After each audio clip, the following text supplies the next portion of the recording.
This is not the Tamron 28 to 200 millimeter.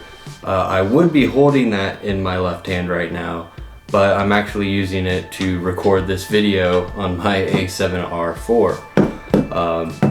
So I'm just gonna set this right here. Maybe in a future video we can use this camera, which is the Rebel T1i, and actually might want to do just some kind of small review on that camera as well as a beginner camera. Nothing too special. Before we get into the video, I just want to say, if you're new to the channel, thank you for coming. If you like photography related content or are interested in maybe some other forms of content, feel free to say what you want in the comments down below, or like and subscribe to this channel. So without further ado, let's just jump right in. Tamron is known for making third-party lenses that tend to be actually very good quality and a good alternative to other manufacturers' premium glass for less. And today I'm going to be showcasing the Tamron 28mm to 200mm f2.8 to 5.6 lens. I think that this lens is very versatile in where you can get very good images, and especially if you have a full frame camera, you're not going to be necessarily too limited by the aperture, but the versatility of having 28mm all the way to 200 is good for most situations. Of course, if you're doing portrait photography, it's going to be good. If you're doing car photography, it's going to be good. If you are going to be doing things, anything from like basically a medium to close distance, it's going to suit your needs just fine. So yes, I know there are other lenses on the market that have a straight aperture at a lower level or at a 2.8 that can extend and be just fine, letting in more light over a longer focal length. But that's not what this lens is obviously designed to do. This lens is supposed to be a good alternative to get you by in most situations without having to pay that top tier price, which I'll dive into in a little bit.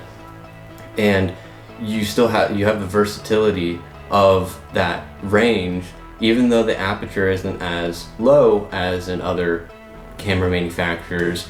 It is still going to give you, in my opinion, what you need. There's not too many cons with it, unless you do have the budget to maybe go with Sony's, what is that? I think they have like a 50 to or a 70 to 200mm f2.8. Like a lens like that's going to be great. It's going to be much better, in fact, when you are using those larger focal lengths.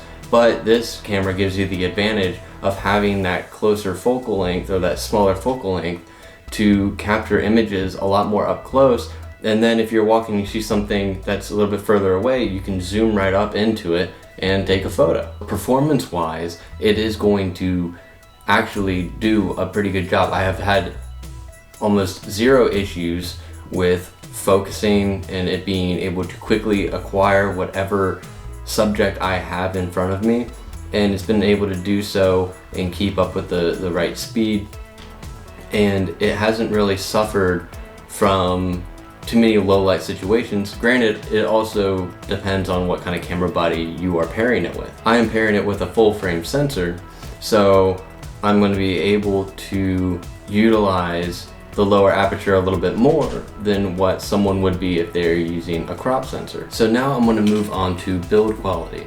Now the build quality of this lens isn't up to par as maybe some of the other lenses and some of the high-end premium quality lenses that you may see or be used to, depending on your user experience.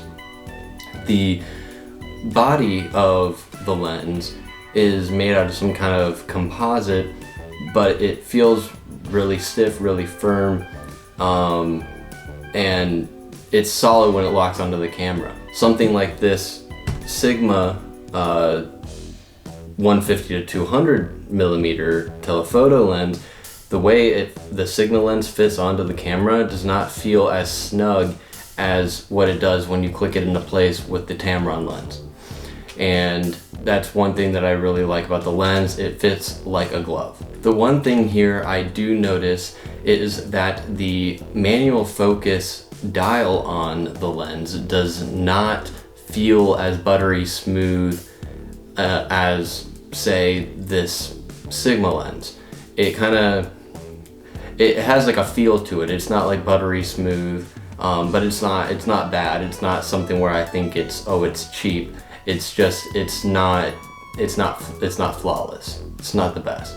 But if you can look past that, otherwise it is great. It comes with its own lens hood. It comes with obviously the back cap for it. It is weather sealed, and it's not going, I don't see it letting me down in any situation I'm going to be bringing it in. And I haven't had this lens for long, but I have taken lots of photos with it, and so far the images have been phenomenal. The chromatic aberration is not really prevalent. You don't get any weird light effects with the lens. It does a very solid job, and it has suited my needs very, very well. It's not the fastest lens out there, but it'll get the job done, and it'll actually do it with pride. So going over price wise, you'll be looking brand new around $700 to $800 depending on where you go for this lens, for the Sony E-mount. Prices might vary based off of what mount the lens is. And for under $1,000 and having this versatility, I think is a very important thing to note, because with my Fujifilm X-T30 I had, in order to get that same range, I had to have two different lenses.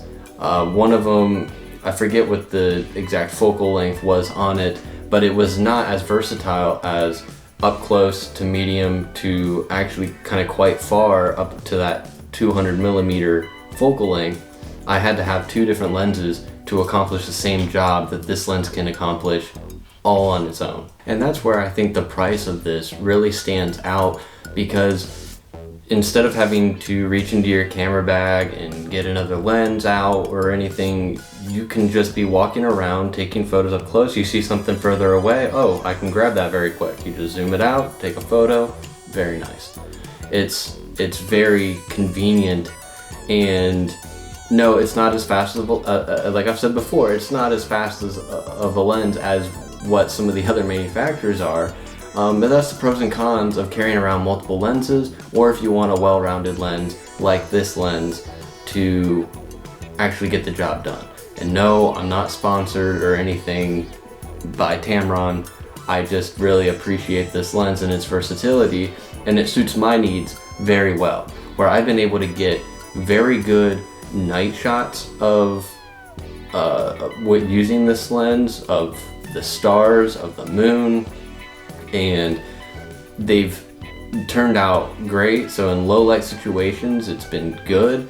And then as long as you have adequate lighting, it gives you some room to play with. The depth of field of the lens when photographing portraits is still pretty effective. You need to watch out for your aperture, because even though it's not the widest aperture out there, it's still wide enough to where like you can really precision focus on whatever subject you have, and you want to make sure that, you know, the background or whatever's close to what you're focusing on, like there's a photo I'm probably going to throw up of a cat on my brother's shoulder.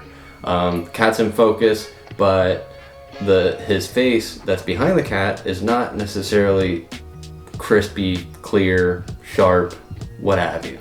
And that's because I did not mess with the aperture enough. Now with some apertures of other lenses that might be of less quality, you wouldn't run into that issue because you would be having that depth of field difference. But that's just where you need to be more tedious when you're using wider open apertures, which is a whole other kind of discussion and video in and of itself. Now let's talk about some of the real world results. I'm going to be throwing up some pictures here as I talk, but being able to walk around with a lens that has the capabilities of this one, I was able to grab lots of nice photos up close of, like, say cars are a good example. I like photographing cars, and from different angles, different distances, and it gives different effects. And this lens allows you to get those different effects of shooting at a larger focal length, or if you can't afford to shoot at a larger focal length, to get up closer to the subject, to the car, and you're able to get nice crisp, sharp photos up close as well. Alright, so let's just go to some of my final thoughts. I've already given some of my thoughts. Should you get this lens? Depends on the person, depends on the situation. You can't go wrong with it. That's going to be my main opinion, is that you cannot go wrong with this lens. Depends on what you're trying to achieve. If you want something that's on the budget, or are you looking at some other lenses that are comparable but their price range is too high, and what the actual differences are going to be. The two main lenses that I actually rock with is, like, as of right now, and I'm also not like a professional, so the only two lenses I run with this camera is the Sigma 150 to 600 millimeter, and then I use the Tamron 28 to 200. And the 28 to 200 does most of what I need it to do for whatever situation I might be in. And just going out and about, this is the lens that I would like to use in my situation. Your situation might vary though, because there are some very fast prime lenses that you can get if you have a specific distance that you like to be from your subject, depending on what the subject is. If you're doing lots of automotive photography and you don't care to be getting like up super close to the car, and you want to get some of those longer focal length shots to get some of like that nice bokeh effect and the presence it gives on the camera, or in the final image, you might be better off getting maybe a prime 80 millimeter or 100 millimeter lens. But the differences I don't see to be big enough to where I wouldn't want to just use this lens instead, because it gives me options. That's what this lens does. One of the other main points is just the versatility of the lens, because of the focal length range that it has. There's not many lenses that go from like 28 to 200 and give you that good image quality all throughout that range. And so at the end of the day, I think that this is great if you're going out and just taking photos and you want to have something that can get the job done. This is good if you're doing semi-professional photography for clients. I think that this lens is actually still going to be a very good option for you, because it's not going to give you any problems, or it shouldn't. And maybe you guys have different experiences with this lens. Maybe you're looking into the lens, or maybe you have different opinions than I do. So feel free to comment down below. So I'm gonna wrap it up.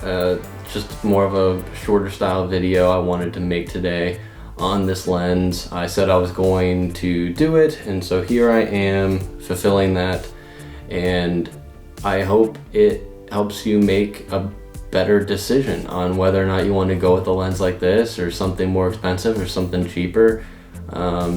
Yeah, and if you have any questions, just comment down below. If you want to check out any of my other videos, feel free. I'll probably put something in the video towards the end here of a different video that YouTube can suggest for you or whatever to watch. I don't have many videos on my channel right now.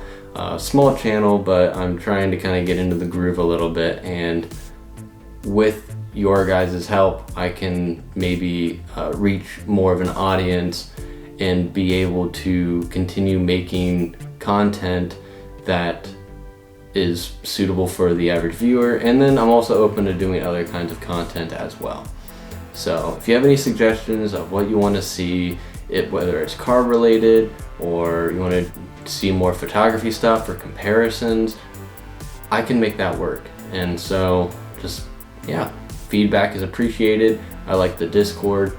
I don't have a Discord. I need to Eventually I'll probably have a Discord or something, and then there can be lots of conversations to be had there. But anyways, I digress. Thank you guys a lot for watching.